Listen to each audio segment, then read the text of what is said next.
Good evening, everyone. Welcome to the Urban Spokesman. My name is Chris Sanders, and today I want to discuss why is the rent so damn high? All right, yes.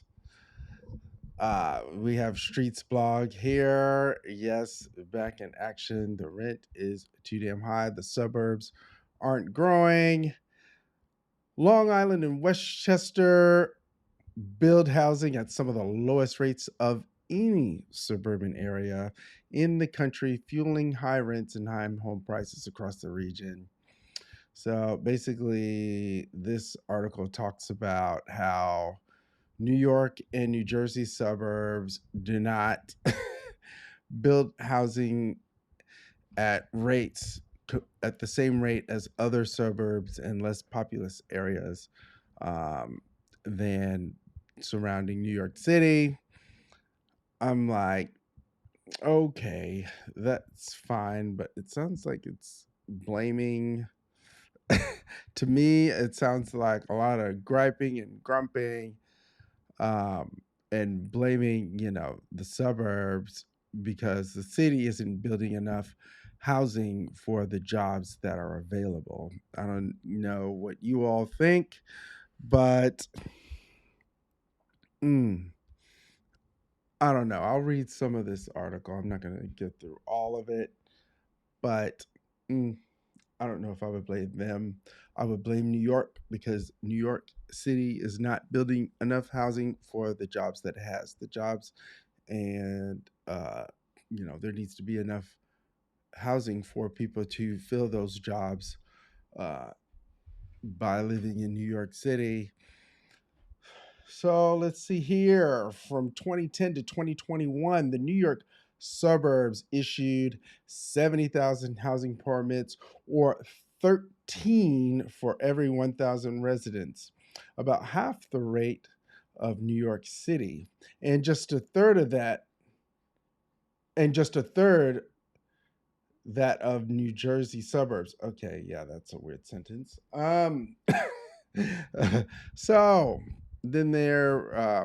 So then they're here posting up an article. You can see it right here. Posting up an article. They're comparing to the DC suburbs and the New Jersey suburbs, Maryland, DC suburbs, San Francisco suburbs. Now that is a hot mess. Boston suburbs, Connecticut suburbs. Ooh, look, we have Long Island all the way over here. We have Connecticut over here. We have Lower Hudson Valley over here. What a hot mess. What a hot mess. Um, so they're not wrong to complain about it. The suburbs have to also share in the and fixing the housing as well, but New York City isn't building enough. Also, so basically, it's an area-wide problem. I just wanted to alert people to this article. This is why, this is why the housing is so expensive. Um, Here are you know, the permits between 2010 and 2021 here. As you can see, you can look at it for yourself. Obviously, this is an issue of the locals. It's the locals' fault. Yes, it is. People say, oh, don't blame the locals. They're trying to get rich with their property instead of living in their property and being satisfied with living in their property. They're trying to uh, get rich, make money, sustain, do more than just sustain their lifestyle with their property. And, that's their grift. And, I'm all for a grift. But as long as we are building enough housing for everyone else so that we keep prices stable and affordable for everybody else, the salary is going up here and or sorry, the rent is going up here and people's salary increase is only going up here. See, so who is getting all that money? Those are the people that the government's like the homeowners, the people, they're not allowing the younger generation to build a family and sustain a lifestyle similar to what they had during their primes. Um, so moving on, let's look at some other street blog articles. Um, so, yeah, this is a good one. The Meatpacking District. Meatpacking Business Improvement District plans pedestrian oasis near Hudson River. Sounds good. Let's put some meat on these good bones.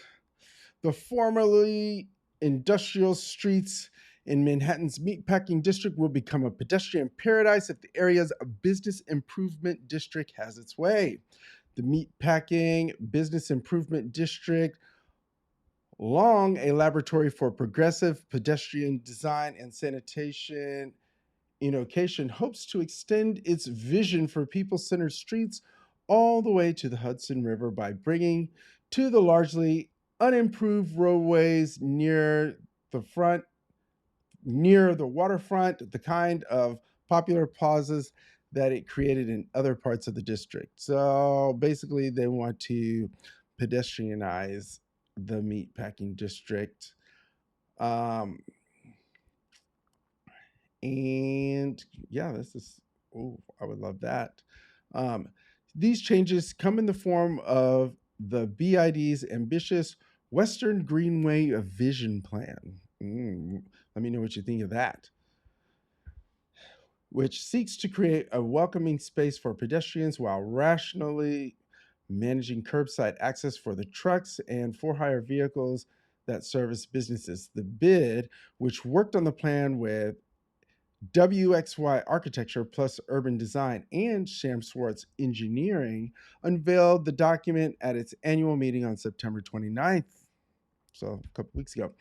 All of these streets had different issues, most of which were to support trucks. Meatpacking BID Executive Director Jeffrey Lefrancois said of the area where goods were moved by a locomotive before there were automobiles, those trucks have been replaced by people. The goal is to turn the district's western streets into an oasis for pedestrians and a front porch looking onto the Hudson River, making it New York City's first true pedestrian priority district and its preeminent place to see and be seen, in the words of Claire Weiss, Faya, founding principal of WXY Architecture and Urban Design. So they have a map here, 17th Street. Basically 17th Street going all the way down to Horatio Street and capped off by 8th Avenue on the east side. And on the west side, it's going to be primarily, it looks like West Side Highway and maybe, well, I don't know what street this is here. But the plan would link the shopping and pedestrian areas further east with attractions including the Highland Park, the Whitney Museum, Little Island, Pier 57's Rooftop Park, and Hudson River Park. In this way, the plan would cap the district's 30-year rise from gradually dying businesses and underground clubs into a venue for shopping, strolling, and nightlife.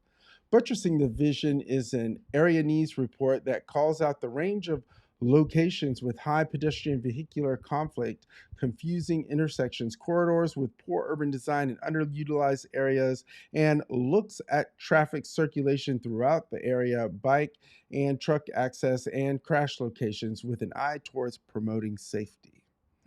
We are here for safety. I am here for safety. I hope you are too. The plan is the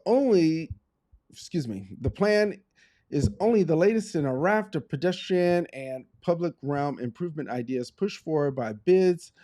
Such public-private partnerships cover just 2% of the area of the 5 boroughs, but the BIDs have steadily transformed major shopping and commercial districts in the city's core into some of Gotham's most people-friendly streets during the past 2 decades. BIDs in the financial district, Madison Square, Herald Square, Times Square, Hudson Square, Union Square, Soho, Broadway, downtown Brooklyn, have instituted or announced far reaching plans to create better conditions for pedestrians, even as the city's Department of Transportation has dragged its feet.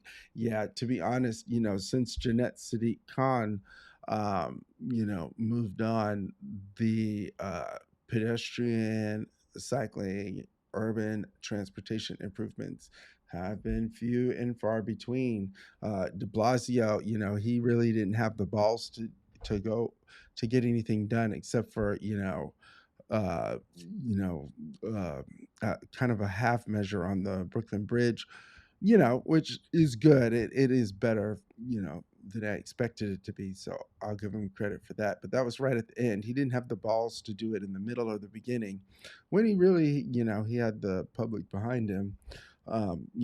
Just a general lack of leadership there. So, um, yeah. So let's go further. The pedestrian areas have become favorites of locals, tourists alike, bolstering the bids, members, and the city's economy in so many ways that Major Adams sees them as key to the city's post-pandemic recovery. Well, he's going to need to he's going to have to I think he needs to lean into this, but I mean, it's one thing for a bunch of rich people in the richest areas of New York to do some of this stuff. It's another thing to do it in places like Harlem and Bronx and Inwood and Washington Heights. There are a lot of people there too, and we would love to, we would like to be first at something.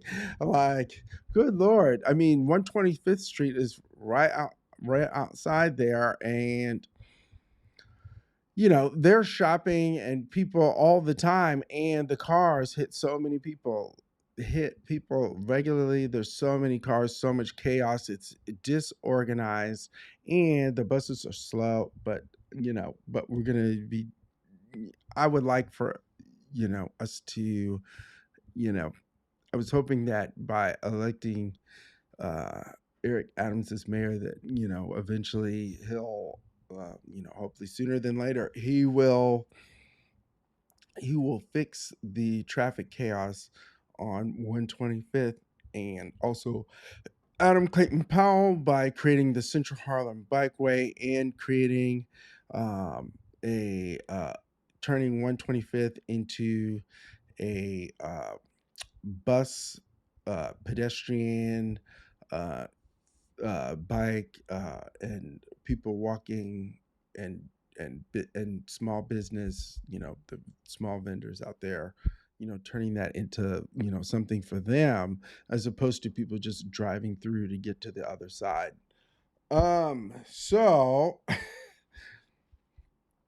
so yeah, so this is, so here it is, Streets blog. Yep, with all these pedestrian improvements and plans. They're just plans. We'll see if they actually get done. I mean, they had a generous donor build Little Island. Maybe they can have a generous donor make these pedestrian improvements. So let's see here. Let's go to the next article. Housing again. Yes, two housing articles in one day. We're gonna go through it. We're not gonna read every single thing. But you can read it for yourselves. I'll post the links in the description box. So, New York City is seeking to boot Harlem tenants from home ownership program after 2 decades of waiting. The city agency tasked with preserving New York's affordable housing stock sought this summer to kick a group of low-income tenants out of a program that would allow them to become owners of a Harlem building they hope to call home for nearly 2 decades, the Daily News has learned. The program, Tenant Interim Lease, or TIL, dates back to the 1970s, is supposed to open the door for working class New Yorkers living in distressed city owned buildings to take over ownership of their apartments by forming cooperatives.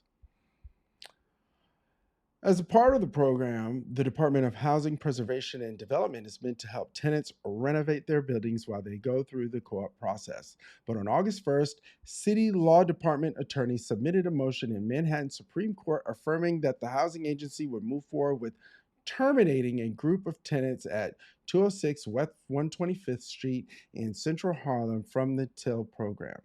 The agency, which is led by Adolfo Carrion, Mayor Adams' handpicked commissioner, alleged in the motion that the tenants had failed for years to supply the city with financial reports and other required documents, and they should thereby be booted from TIL.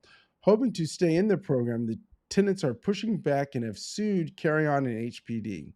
Still, the tenants who first enrolled their sixth floor apartment building in TIL in 2003 told the news they've all but given up on moving back to 120th Street. If I had known it would have taken this long, I wouldn't have waited, said Gabriel Valentin, 55, an IT worker who's still on the TIL application. Now I have nothing. Valentin and his fellow tenants have been living in temporary apartments across Manhattan since 2008 when the city told them to vacate the 120th Street building for renovations. To this day, the building remains boarded up. There was no indication of any renovation work underway last week. Two of the original tenants in the 120th Street building have died since they first filed the TIL claim, including Laura Edwards, said Valentin. I don't want to end up like Miss Edwards, he said, and he's considering moving to North Carolina because he's struggling to afford to live in the city. She waited, she didn't get anything, and she passed away. One of Valentin's former neighbors on 120th Street, mental health therapist Mildred Gonzalez, says she feels the city never planned to refurbish their building in the first place. I feel like we're never going to get this building back. I think they knew what they were doing from day one, said Gonzalez, 48, who had to vacate her apartment when her son was a newborn. The building is in a really nice area where there's lots of acculturation happening. I think they want to raise the rents there and sell it to a private developer. Okay, yeah, I agree with her. That's absolutely what's going on, and that is absolutely going on. What's going on, and no one should think anything different, and everyone should be outraged about this. TIL has a long history of delays. A 2000 audit by the state comptroller's office found it took an average of 16.3 years for buildings in the programs to become co-ops, and at least one remained in limbo for 28 years. The 120th Street building tenants who have been in a TIL holding pattern for 19 years were previously targeted by the city for termination from the program. Under then Mayor Bill de Blasio, lack of leadership, Bill de Blasio, HPD attempted in 2018 to remove them, citing that the same bureaucratic reasons listed by Carrion's team. So these are, uh, you know, uh, I have to criticize it. These are Democrats, liberal Democrats doing this. Maybe not so liberal, maybe not so left wing, maybe fake left, the fake left. With assistance from the Legal Aid Society, the tenants fought the de Blasio administration and got reinstated in the program as part of a settlement that required them to furnish the department with outstanding documentation. A spokesperson for HPD declined to comment last week, but law department lawyers alleged in August court papers that the tenants didn't make good on the de Blasio era settlement, and as a result, the city's moving ahead with terminating them from TIL. Jason Wu, attorney at large of Legal Aid's Harlem Community Law Office, said HPD's claims are misleading. The outstanding documentation requested from the tenants, including bank information, either doesn't exist or is duplicative of papers already submitted, Wu said. The legal aid lawyer also said that HPD has had a constant rotation of staff over the course of the tenant's application process, prompting confusion and contradictory requests for information. The revelations about the Till dilemma in Harlem come a few months after Adams rolled out his housing plan. While announcing the plan at a press conference in Brooklyn on June 14th, Adams pledged that his administration would be laser focused on making it possible for New Yorkers to own their homes. I'm less concerned about people actually owning their homes outright so much as I am interested in them being able to rent their homes at an affordable rate for as long as they live. Um, that, at an affordable rate, yes. Uh, ownership, I noticed that when people become homeowners, their motivation changes. It changes to how can we make this property be more and more valuable? How can we make it worth more than it was the day before? It's then becomes treated as an investment as opposed to a living space. So, so that's why I generally prefer, affordable rent as opposed to uh, home ownership. I know people are going to have something to say about it, but that's my opinion right now. But, I change my opinion to the best opinion if a better opinion presents itself and I'm convinced with it. So, the best way to stop displacement through gentrification is allowing people to own their homes, Adams said at the time. We're going to refocus on that, particularly in Black and Brown communities. HPD's effort to boot the 120th Street tenants, most of whom are Black and Hispanic, from Till runs counter to the home ownership promise laid out by Adams, Wu said. We are hoping it could be a new opportunity to rectify some of the past wrongs of the previous administration, but they decided not to do that, he said, adding that the Legal Aid Society tried to broker a new settlement on behalf of tenants before Carry On's team proceeded with their bid to axe their Till application. And Adams spokesman declined to comment. Yeah, they don't know how to handle it. Like this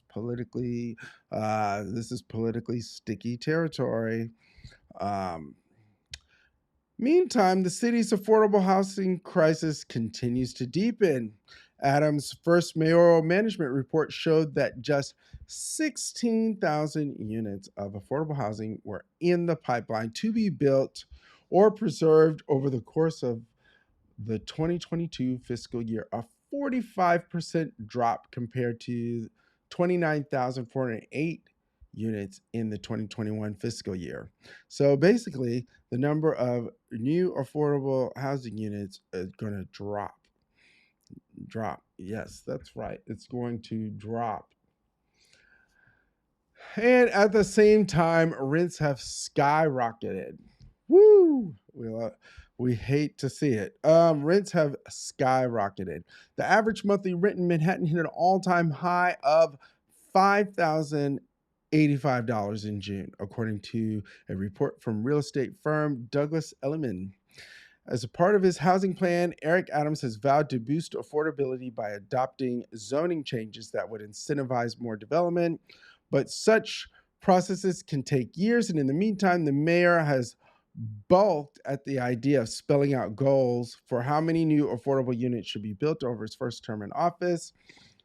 Yeah, I think the state needs to get involved and maybe they need to mandate it. Valentin said he thinks programs like Till could help address the housing crisis if managed correctly, but reflecting on his own predicament, he said it seems the city couldn't care less. They really wanted to fix up that place, he said, of his building on 120th Street. They would have done it by now. So there you go. From the New York Daily News. Yes. Yes. Letting people know. So yeah, so we need housing in New York.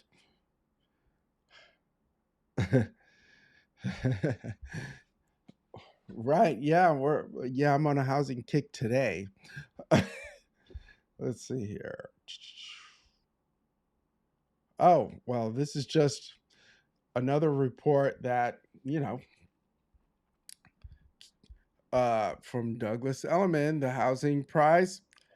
Here they're saying it's $5,246 average rent in Manhattan in August 2022, up from $4,094 in 2021. That is nuts. I don't know what your thoughts are, but ugh, woo, $5,000. Wow, that's like giving up. That's a lot of money. Truly expensive, and that's just the average. So imagine that there are people paying more than that are actually paying more than that. And meanwhile, on the subject of housing, identity scammer behind bars for allegedly renting luxury New York City units for gangs. A woman accused of aiding New York City's area gang members uh, secure access to high-end apartments by using stolen identities was arrested this week, federal prosecutors announced. Investigators allege LaToya Williams forged housing paperwork, including pay stubs, tax documents, and left her victims with various rent and utility bills. Lawsuits and debt collections now face many of the woman's victims, they say. Officers arrested Williams on Wednesday at a luxury Upper West Side apartment building where she has been living. Sources said she first came onto the radar during an FBI investigation into a violent gang operating in the city. A criminal complaint against Williams details. Wow, wow, wow, wow.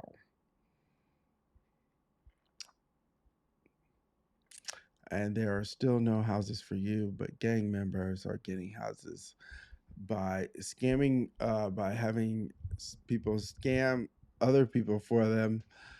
What a hot mess! What a mess! And we can't even get affordable housing. Um, so I wanna revisit an article.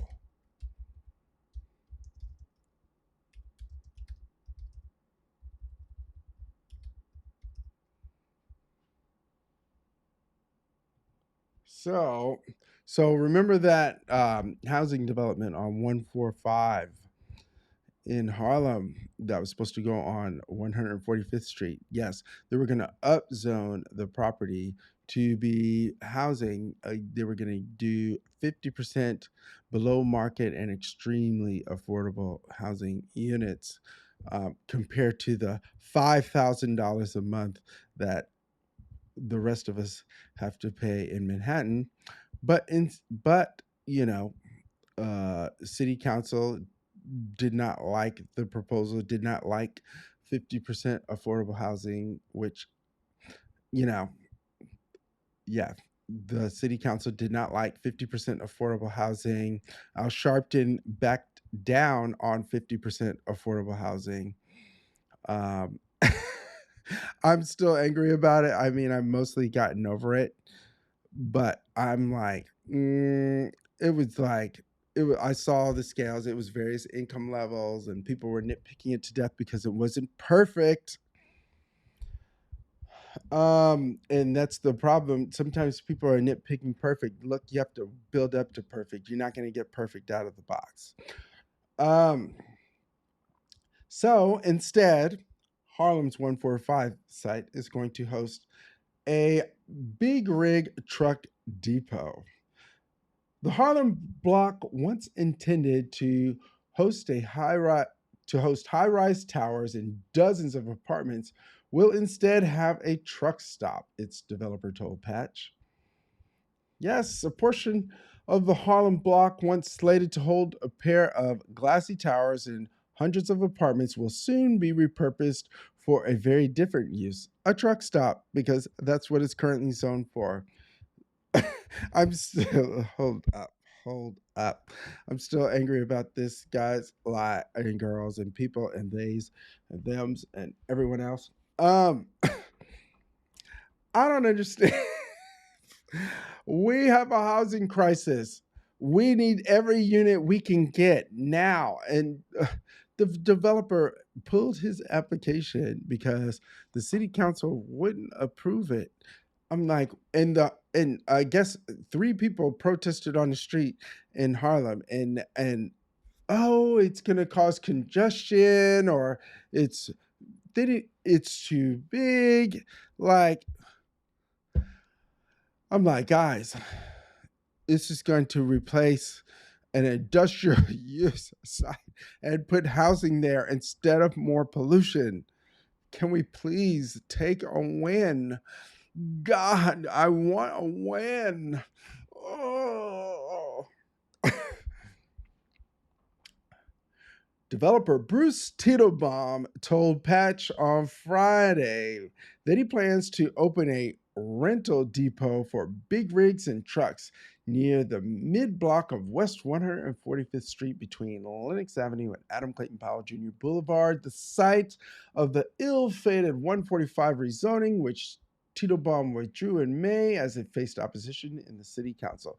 Given the proximity to several nearby highways and road, we think it's the perfect spot for them, and we have received a lot of interest in this regard, Titlebaum said. After some minor construction work, the truck depot will open soon at the former Speedway gas station that has sat empty and fenced off since 2016, according to the developer. We have to do some work at the site, but we're expecting them to roll in pretty quickly, Titlebaum said. So, as you can see, this is the picture of what it would look like.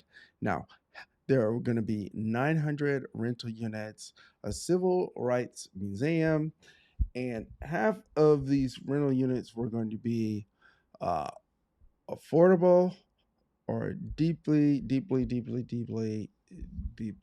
affordable, depending upon your income. So, like 30% of the area median income, 30%. That's the lowest one, 30%. I think that's pretty good. I think that's pretty good. Um, like you don't you don't want to build a building and have like all of it be 100% like you need a mix of incomes in the building to sustain the building. You need some people paying a little bit more and some people paying a little bit less based on their income level. That's just common sense. You have all poor people in there and then it turns into the projects. Like, seriously. Okay. It's unclear how permanent the truck stop will be since Tito Baum voluntarily withdrew the rezoning rather than have it be rejected by city council. He still has the ability to propose the other zoning changes for the site, which spans nearly all of 145th Street block front and runs around the corner of Lenox Avenue towards West 144th Street. Alternatively, Tito Baum and his co-investors could simply build a project permitted by current zoning, which Pat previously reported could include market rate condominiums and a self-storage center. God, all of these uses that now have to be used for this property in Harlem, which is facing a affordability crisis, will be used for horrific land uses that will gentrify Harlem and displace Black residents. So when you put that self storage in there, that's going to displace Black residents. When you put that truck depot in there, that's going to displace Black residents.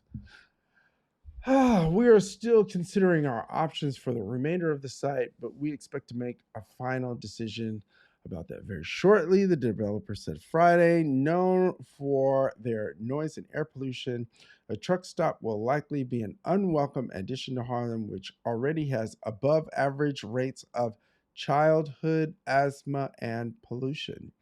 Now, that translates into how quickly people learn things and how, competitive they are with, you know, people overseas. I'm sorry, but voting down that project actually hurts Black people because voting down a rezoning actually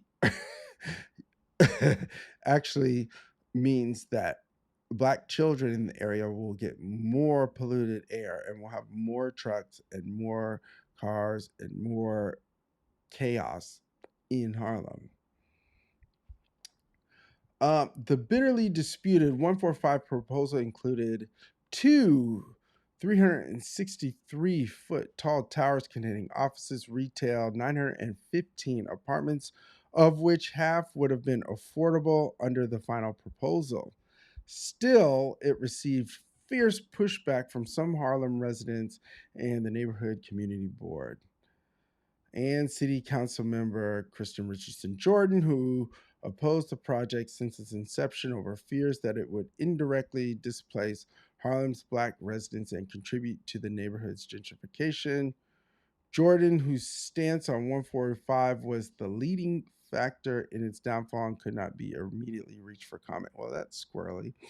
Um, um,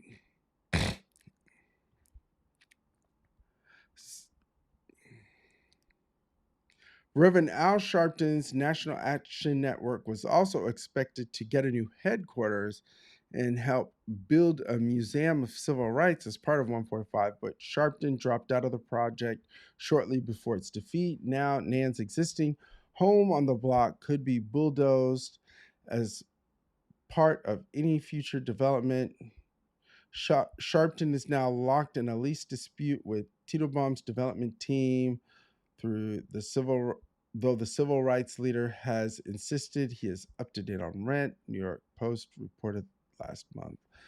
So there you go. I mean, this is why we don't have affordable housing in New York, because if you live in a capitalist society, which is what we live in right now, um, and we haven't really modified it that much, then you are relying on the kindness of strangers to get housing built. And when you are relying on the kindness of strangers to get housing built, when they present you with zoning that would provide um, below market rate and affordable housing, affordable for New York housing, um,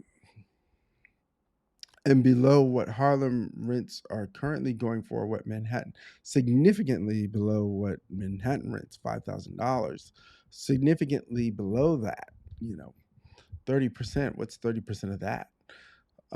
Like $1,500. So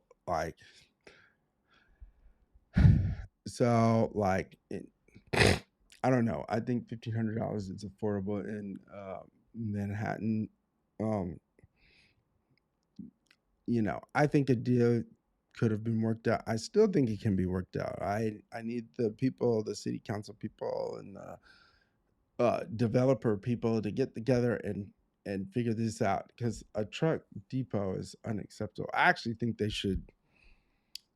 I don't know if there's any way for city council to do anything on their own, but I actually think they should like ban the use of that land for for more industrial use. It's already worn out from being a gas station for so many years. Why keep doing that? In any case, let me know what you think there. Okay. So, yes, a housing segment, a little bit more, opinions from me. Uh, I usually am not so over the top, because, I want everybody to get on board with good, healthy transportation and public transportation, and also affordable housing. I think, I always have this vision that I want people to be able to live a really good life and not have to break the bank to do it.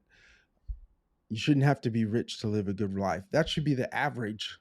Living a good life should be the average. Being able to live a good life where you're not like stressed about money and all that should be the average. Um, for everybody, that should be the average. Struggling should not be the average. If struggling right now, what we're doing is struggling is the average, and that means That is very bad, and the government, we are not doing a good job at helping ourselves.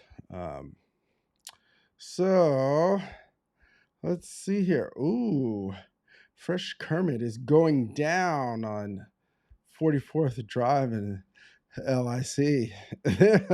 Then we Dot. Yes, thank you, Miser. Dot is going to present an upgrade plan for Third Avenue to, uh, you know, to a complete street with bus lanes, bike lanes, and a huge, massive sidewalk. And I love huge sidewalks. Huge sidewalks are beautiful. Bike lanes, two directional cycle tracks. I love them. They are great. Bus lanes, love them, especially if the buses get signal priority and they're electric, assuming they're not throwing out perfectly good old buses. So this Wednesday at 6:30 p.m., the Transportation Committee for the, I believe this is for the community board, is going to be holding a Zoom meeting. Make sure you attend. Um, yeah, yeah, that would be great.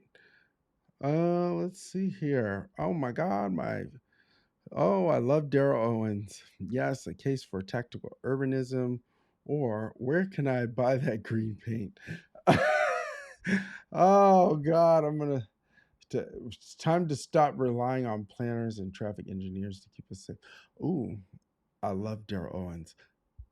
Go go read his stuff. Go follow him on Twitter. He's amazing. And he's smart. I met him in person. I know firsthand. So, for now, let me know about all the topics, whatever you think, whatever you think. I don't care.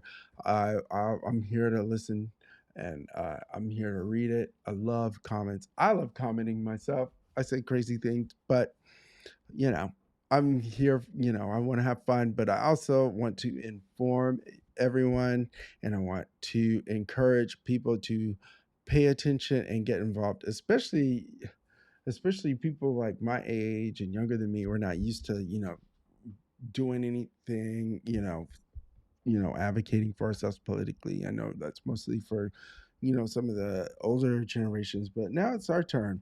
So, so yeah, join me and let's advocate for, better transportation and affordable housing. All right, let's make it a great day. All right, ciao.